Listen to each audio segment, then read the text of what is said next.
Welcome to the Point. It's been a busy week in politics, and you can expect that to continue between now and the election, with candidates for president and vice president from both tickets in and out of the state on almost a weekly basis. And you'll also be seeing some high-powered surrogates, too. This past week, it included a visit from Republican vice presidential nominee Senator JD Vance. We talked with him about the important issues and tone of the campaign. Senator, polling suggests that one of the issues that's most important to Americans is the economy. You and the former president have both been critical of the Biden-Harris administration and how they've handled that economy. We all know people are paying more for things here in Michigan. Yep. I don't know if people care about how we got here. My question to you is, how do you fix it? Well, I think you have to do a couple things. First of all, you have to really open up America's energy markets, because if you drill, baby, drill, that actually drives down the cost of food, but it drives down the cost of anything that requires energy, which is most of the things that we buy and we rely on. I also think you have to invest in American manufacturing. I mean, the offer that we were made in this country for 30 years is that if we shipped our manufacturing to China and Mexico, we'd get cheaper goods and a lot of people would lose their jobs. Well, a lot of people lost their jobs, but now we have more expensive goods, and I think we really have to dial that back. Manufacture more things in our country. That means rising wages for Michigan workers. It also means I think we're going to buy a lot of our stuff a lot cheaper. Immigration's another top issue for people. Obviously, they're concerned about the number of people who've been coming over the border. There are two issues. A, how do you secure the border? B, what do you do with the people? You pick the number, however many you think are here that aren't being tracked by the U.S. government. How do you keep track of them? We have to remember, first of all, the human cost of the illegal immigration crisis is just out of control, right? So many people who are dying of fentanyl overdoses, a lot of Americans who are suffering from crime, from overcrowded schools, overcrowded hospitals. That is what happens when you allow 25 million people into your country illegally. The most important thing that we have got to do is just stop the bleeding, re-implement deportations, re-implement Donald Trump's Remain in Mexico policy, so you don't have people just released into the country when they come here illegally. You do those things and you at least stop the increase. And then, of course, you've got to figure out what to do with the people who are already here. I think you really just got to take a bite-sized approach to this, right? We know of the 25 million, probably 1 million or so have committed some measure of violent crime. Deport them first and then go on and address the problem from there. But unless we're willing to do some deportations, we're not willing to actually enforce our border laws, which means we don't have a border. Quickly, do you have enough staff and enough money to do that in the current structure of border control? You know, I actually think that we do. I mean, one of the main reasons that people come here illegally is because you have people who are willing to hire them. And if you make it harder to hire illegal labor and you also deport some of those criminal migrants, I think a lot of people are going to pick up and go home, but you'll just deal with a lot of the illegal immigration problem. And again, the most important thing is to stop it from getting worse. I mean, Kamala Harris, she's proposed policies that would take us from 25 million illegal aliens potentially to 30, 40, 50 million illegal aliens. If you stop the bleeding, then you can actually try to take a bite-sized approach to solving what we already have. Senator, I'm going to run out of time, but I've got one last question for you, and it has to do with the tone and tenor of this campaign. Of course. We know that politicians have complained about each other and said ugly things about each other from the beginning of time, but it's been raised to a new art form, it seems, right. as if. And a lot of people that I talk to, and including me, are just worn out from listening to it. What can you do as a new face on the campaign trail to try to make people want to vote again? You know, I think that what I can do is, one, obviously I'm bringing a fresh face to the race. A lot of people don't know who I am. I'm only 40 years old, and so I do think I bring a different generation's perspective to the problems of the day. But I think the reason that people are disenchanted with politics is that leaders don't talk enough about policy. They don't talk enough about how, if you have smarter policy, you can unleash America's spirit and actually get this country moving in the right direction again. So that's what I'm going to do every single day, is talk about how we have a vision. Donald Trump and I have a vision that if we govern more effectively, your life is going to get better. Housing is going to become more affordable. Groceries are going to become more affordable. Energy is going to become more affordable. We'll restore some peace to a world that is very much at war. We have the ideas and we have the vision. I think if you focus on the ideas and the vision and not on the personal attacks, then I think that's really how you bring some vigor back into the political process. Look, I mean, Kamala Harris, there's a lot to criticize her over, right? There are a lot of policies where we're going to disagree. And I think it's interesting, if you compare the two campaigns, what Donald Trump and I are saying is, look, these policies have failed the American people. Kamala Harris is taken to calling half the country weird instead of articulating a vision for how she's going to get America back on track. I think, hopefully, most Americans are going to reject that approach because they like a positive vision, which is what President Trump and I are out there offering. The open U.S. Senate seat left by the retirement of Senator Debbie Stabenow has drawn a lot of attention from voters and other politicians. Democratic Senate Majority Leader Winnie Brinks, not surprisingly, supports the Democratic nominee, Alyssa Slotkin. Senator, I've been pleased to have you on the show many times. We've talked about policy, we've talked about your own races, we've talked about what's going on in the state. But most recently, it has been about what's happening in the Senate. This show is also about the Senate, just a different Senate, because right. you're here on behalf of the Democratic candidate for the United States Senate, Alyssa Slotkin. And I know that you have a vested interest in what happens at the federal level, because it certainly impacts what you do here at the state level. And you were recently at an event where you introduced her. And it was interesting to look up on the stage and look at 4 women who were all elected officials from Michigan in leadership positions, Senate Majority Leader, first time ever, a congresswoman, a retiring senator, and a senator hopeful. What does this race mean, that you believe, for the people of Michigan? Yeah, well, thanks again for having me on. Always a pleasure to talk with you and the people of West Michigan. Yeah, this is just a critical race, and obviously it's important for its own merits, right? Our leadership at the national level is just critical to our ability to be successful in our state. And it's just important for the direction of our country. As we have seen tumultuous political times in recent years, it's going to be incredibly important for us to have stability at the highest levels. And Alyssa Slotkin is a fantastic candidate for U.S. Senate. I can't think of anyone better for Debbie Stabenow, who's done such a fantastic job for our state over decades, to hand the torch to. So I'm really excited to support Alyssa Slotkin. I think she's great for our state, but she's also great for West Michigan. When you look at this race in comparison to what it's going to mean for the balance of power in Washington, you have the race in Michigan, perhaps the race in Ohio with Brown, which may be closer than some thought, the race in Wisconsin, which I think is separated a little bit, although there's still some pressure there, and in Nevada and Arizona and all of these races. But it's going to come down to 2 or 3 seats. I mean, it's going to be kind of like what you have, a very narrow margin. Exactly. We have some familiarity with that.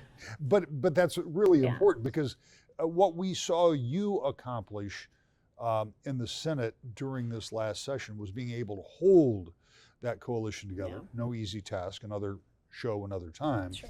And the same with your counterpart over in the House. So even though I don't expect there to be some big wave one way or the other that's going to change the Senate or the House, one race can make a huge difference. That's absolutely right. And as you know, being a purple state, we're really familiar with that dynamic. We've fought those battles here right in Kent County for the majority in both the state House and the state Senate. And so we will not sit back without doing the work. We know how critical it is, as you said, for our national leadership, but it's also critical for us here in Michigan to be able to have her as our voice in the U.S. Senate, and to be able to replace Debbie Stabenow with someone like Alyssa Slotkin, who has this great experience running in a purple district. She's really represented deeply red parts of her current congressional district, as well as very blue parts of it, and she's done a really good job being able to talk with folks on the entire political spectrum, really provide good, practical representation and no nonsense policy work, and I have confidence that she's a great fit for our whole state, and I think she's exactly the kind of just really thoughtful voice that will be important in the U.S. Senate. One of the things that will impact this race, there's no question, will be the dynamics that happen at the presidential race, and that has changed so dramatically with President Biden giving way to Kamala Harris, the vice president. We know that that race is going to be focused very much on Michigan, because I think the last Democrat to win the White House without winning Michigan was Jimmy Carter in 1976, and the Republican in that race had a distinct advantage in Michigan and Jerry Ford. But this race the dynamic has changed. The window has been compressed. The enthusiasm on the part of Democrats has ramped up considerably. You can see it by the crowds, you can see it by the numbers, you can see all of these different things. However, the honeymoon always has to come to an end, as I predict it will here too, because at some point policy has to be discussed, vision will have to be looked at. And I still think that this is a very close race, not just in Michigan, but in the United States. How much does that race count or pull towards or against this Senate race? Oh, it's critical. It's critical. And you've said a lot of things that are that I could have just said, right? That the enthusiasm is off the charts. The resources are there to win. That's and very to run important. I didn't mention that, but that's very important because those dollars have ramped up in the hundreds of millions in a few days. And volunteers. We had an event at Kent County Democratic Office the other night, and it was just a volunteer recruitment kind of fair. There were 500 people who came through. So, I mean, that is unheard of. I've been doing this for, 12 years now, as you're aware, and you've been around for a long time. The enthusiasm is really off the charts. And so, every time I've been on the ticket, it's just so important who's at the very top, but it's also critical who's at the lower end of those tickets as we go to the voters and ask them for their vote. So the ground game for our races like State House, our competitive races here in Kent County, especially with Fitzgerald and Glanville. We've got others that are doing a great job with Grant and Skaggs, and I'm eager to see Stephen Wooden, and the effort that he's putting in on the ground has been fantastic. Those are the people who are knocking on doors and talking to people. The enthusiasm at the top of the ticket and the feet on the ground and the door knocking at the State House levels, all the way up through Congress with a competitive congressional here. All of that builds an incredible positive energy. The top of the ticket is always critical. That's really the anchor, and everything else benefits from that, but also builds for them to be successful. So it's just a great synergy that we're seeing here. I think West Michigan's really going to come out strong. And for all the reasons we love Alyssa Slotkin, Hillary Skolton is, a fantastic practical leader who can talk to people on both sides of the aisle. She's been very pragmatic. So if you look at who we have above us from State House on up, we've got just a really solid ticket in every part of Kent County that we can get behind.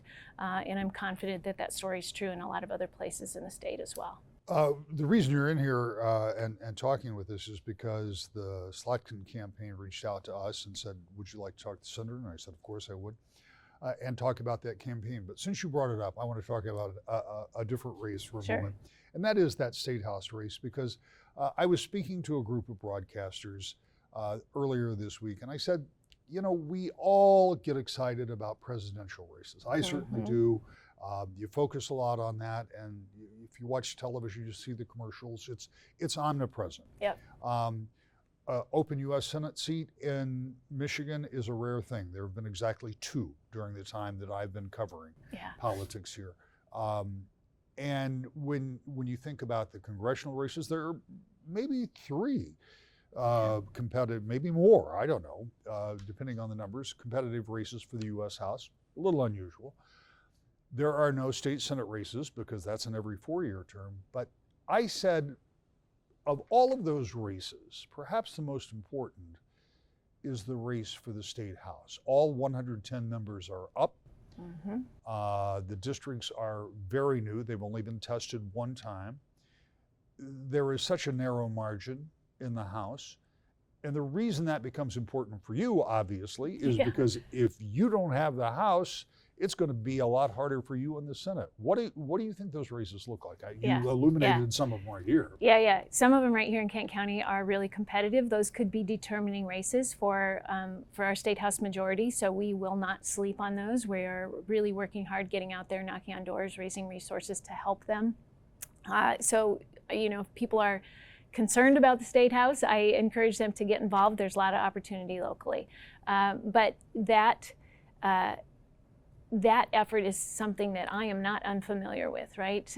If you're not running scared, you're not doing it right. you need to be out there as a caucus, and particularly now with such tight margins in this political environment, you can't take anything for granted. So, I'm incredibly confident that the record we established in the last year and a half legislatively and with our budget provides us with a really solid platform to go back to our constituents and ask for their vote once again to reelect us and keep us in charge. We have, supported education in unprecedented ways. We've affirmed individual rights. We've worked to lower costs and done things like free lunches for every public school student in the state. We're lowering taxes for seniors. We've increased the earned income tax credit for those families who are working yet just can't quite make ends meet. We have a really solid set of accomplishments that we are going back to the people of Michigan and saying, this is why we want to continue that positive agenda, continue moving Michigan forward. So I'm confident that we can make the case. I'm confident in the operation that we see on the ground here locally with our candidates that I've been part of. I'm confident that the resources will be there. So we are doing everything in our control with a strong top of the ticket, with a strong candidate in U.S. Senate, Alyssa Slotkin, being able to be present here and run statewide. And her operation is fantastic. I can't say enough about it. She's CIA, so she runs a really tight ship, but she's just been a great. She's providing a great framework for all of us to do that more local work for that state house majority defending activity that we need to do. So, the more volunteers, the more excitement we have about Kamala Harris, the more excitement we have about Tim Walz, the more excitement we have about Alyssa Slotkin, that is all good for all of our local races. We see more volunteers simply because of that. At some point, we'll be talking about, it'll be unavoidable to be going out on doors for the presidential race or the U.S. Senate race and not talk about state house races and vice versa. So it's all coming together with a great synergy and energy. So I'm very confident that we've got a great shot at keeping it, taking nothing for granted, because we know how things can go. So still enthusiasm. And you said earlier, we kind of have a honeymoon period, it's a little bit of a sugar rush. Somebody was saying that yesterday, I can't remember who. And I think that we'll keep maintaining that. We've got, first we had the announcement of Harris, and then she got all of the delegate votes wrapped up in short order. Then she picked Tim Walz. A big bump there, a lot of excitement about the vice presidential pick, particularly here in the Midwest. We'll have the convention next week. That'll be another huge, jump in attention, and people will get an opportunity to hear from them more in depth and to hear from so many other Democratic leaders. So I anticipate that will be great for us. And then, we have that long stretch till we'll have debates. I think that we'll see some excitement there. I anticipate that those will go well for Kamala Harris and Tim Walz. So I feel very optimistic about the trajectory and maintaining the energy from here all the way up through Election Day. And as you know, people are voting early. They're voting absentee. So particularly in Michigan, we'll have lots of opportunities to see how that goes, and I'm just confident that in our ticket from top to bottom. As this election season continues, we're looking at that race for the U.S. Senate here, and Republican Senate Minority Leader Eric Nesbitt is in Republican Senate candidate Mike Rogers' camp. He talks about that race. Senator, this is an election cycle that I think every member of the state Senate enjoys because none of them are up for election, but it doesn't mean you're not involved in the election. And I know that you will be supporting the Republican ticket up and down, but specifically, let's talk about that U.S. Senate seat. It's an open seat, second time since I've been covering politics in Michigan, there's been an actual open United States Senate seat. So it's a rare occurrence and maybe a rare opportunity for Republicans who haven't won a race for the U.S. Senate since 1994. So tell me about your involvement with Mike Rogers and with his campaign. Yeah, since I was in middle school. Yeah, The right. last time they Republicans won a Senate seat, and it was this one actually, this Senate seat when Spencer Abraham won in '94. And what you're seeing with Mike Rogers' campaign is when he announced a year ago. I mean, this is somebody who's a bona fide, hardworking public servant, somebody that's ready to go to work again for Michigan. He's fought for our country. He was in the Army, he was in the FBI, he served as the chair of the Intelligence Committee, really has the national security expertise and background and really the understanding of what needs to be done to close down the border, to win the wars in Eastern Europe and make peace in the Middle East, but also be in the front lines of eliminating this inflation by cutting spending and increasing our energy production here in America. And it's a real contrast with Alyssa Slotkin, who has been known to vote with President Biden 100% of the time, not a moderate at any stretch of the imagination. She's another progressive left-winger that's running.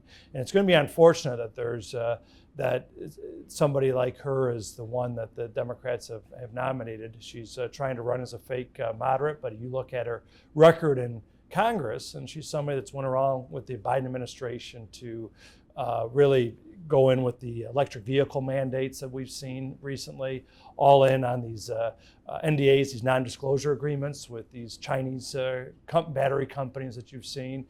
Something that I just think is out of whack, out of the mainstream of Michigan voters here in West Michigan. When I talked with then during the primary candidate, Slotkin, she said there is no mandate.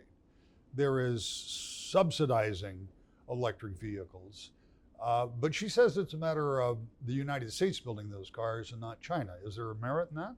Well, Congresswoman Slotkin's lying to begin with, because she supported the Biden mandate, which is the standards that are the mandates and the standards that they're increasing on the vehicles here in America that would essentially phase out the internal combustion engine. And she knows that. She knows that from increasing these mileage standards that they're going to be phasing out these internal combustion engines, which means hundreds of jobs that are lost in small communities around the state. These jobs that are making, water hoses or carburetors or other parts for the internal combustion engine.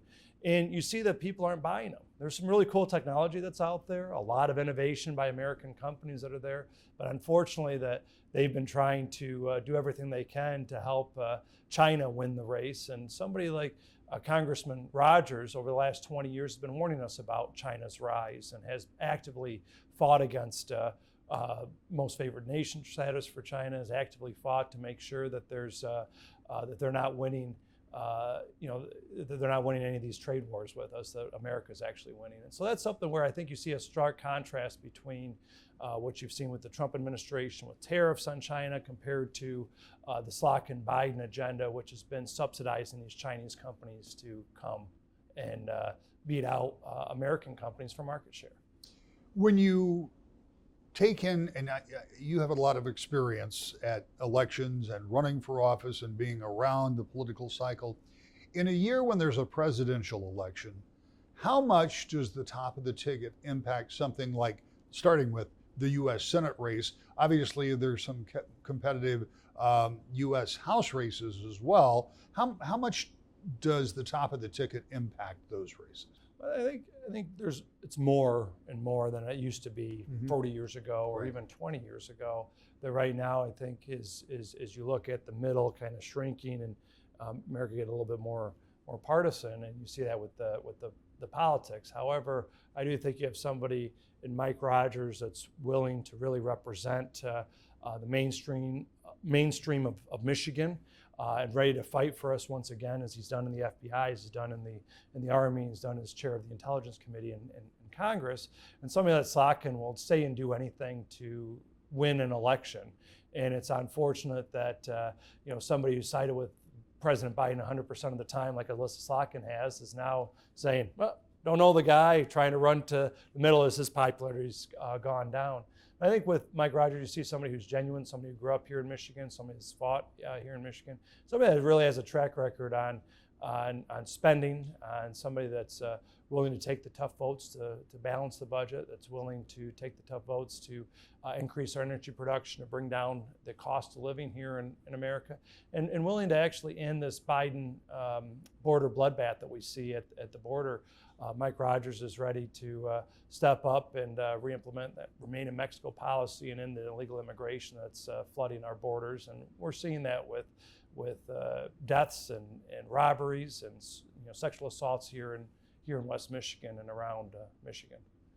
When you were talking about the middle, and it dawned on me that one of the things that both sides have got to do to some degree is they have to reach out beyond their base. They have to reach out to find, because this is going to be won on the margins no matter what. And so you have to get out of that, what is now today's typical Republican, which may not be who it was even 5 years ago or 6 years ago. But you have to get beyond the base and kind of reach out to that middle. How do you do that if you're running for U.S. Senate, or even if you're running for state Senate, because you too have to go beyond the base? I think you see that with the issue sets that Republicans are going to win on this fall. You see that with international security. 4 years ago, you compare where we were, no war in Eastern Europe. There was peace deals being made in the Middle East, the David Accord, in trying to bring together peace in the Middle East. You see that with what was low illegal crossings at the southern border, and we had inflation that was under control and the cost of living that was there. And so you have this real contrast between today under the Biden-Harris administration compared to 4 years ago under President Trump. And you have that comparison. And unfortunately, Alyssa Slotkin has went along with President Biden at every step of the way. 100% voting record with President Biden. And I'm afraid as she gets to the U.S. Senate, it's going to be just the same. Democrats are going to have no moderates in the U.S. Senate. They're going to change the rules to try to jam through a partisan left-wing agenda, and we can stop that partisan left-wing agenda here in Michigan by making sure that there's balance in the U.S. Senate with Mike Rogers as our next senator. I invited you on to talk about this Senate race because it's one that's going to take a lot of our attention, a lot of our time. And as I have said in the past, as a political reporter, you get very excited about a presidential race, a U.S. Senate race, U.S. congressional races that are competitive, all of those things. But I said to a group not long ago that I think the most important race in the state of Michigan may well be for the state house. There are 110 seats. They're all open. This will only be the second time the new districts have been tested. And the margin is so thin. I know you're not up for election. None of your colleagues in the Senate are, but you have a vested interest in wanting to see your party prevail in those elections. How are senators helping, Republican senators helping Republican candidates? Oh yeah, we're there doing doors. We're helping fundraise for them to make sure that Republican leader Matt Hall becomes Speaker Matt Hall next year. And so we're all on board trying to help out as best as possible. And the issue sets, once again, really matches well with the candidates that are running, and we have good candidates here in West Michigan that are running. Folks like Tommy Brand in Wyoming that's running in that his old state house seat, and I think he's going to end up winning that one. You have Steve Frisbee down in Battle Creek. That's a seat that President Trump won back in 2020, and the Democrats eked out a little victory in that state house seat. I think Steve Frisbee really fits that district well as a small business owner, local elected official. And then Kevin Whiteford along the lakeshore there between Saugatuck and New Buffalo in that district. And I think you saw him win a competitive primary. He only lost by a few hundred votes last time. And this is something where 4 years ago that state house Republicans, if you add up under the old districts, they won that seat by 3 points along the lakeshore. And so I think we have a very good crew coming out here in West Michigan to be able to win back the state house. But in the broader sense is that the issue sets on education attainment, trying to have accountability and responsibility with families on education, and then also the cost of living. And you have a real difference between how Democrats have increased the cost of doing business here in the state, driven businesses out of the state, and how Republicans are going to go ahead and lower the cost of living here in Michigan by lowering taxes, lowering the cost of government, lowering energy costs.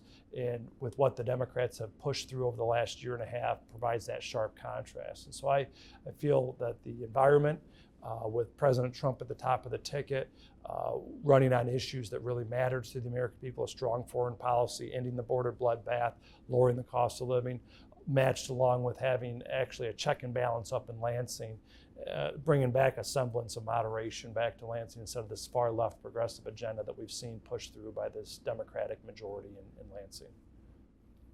Well, this coming week, the Democratic Convention will take center stage, and it will be the first time that you'll hear the new plan from Democratic presidential candidate Kamala Harris, and you'll get to hear from her running mate as well, something we'll be watching, and we'll be talking about that next week when you join us right here. To the Point.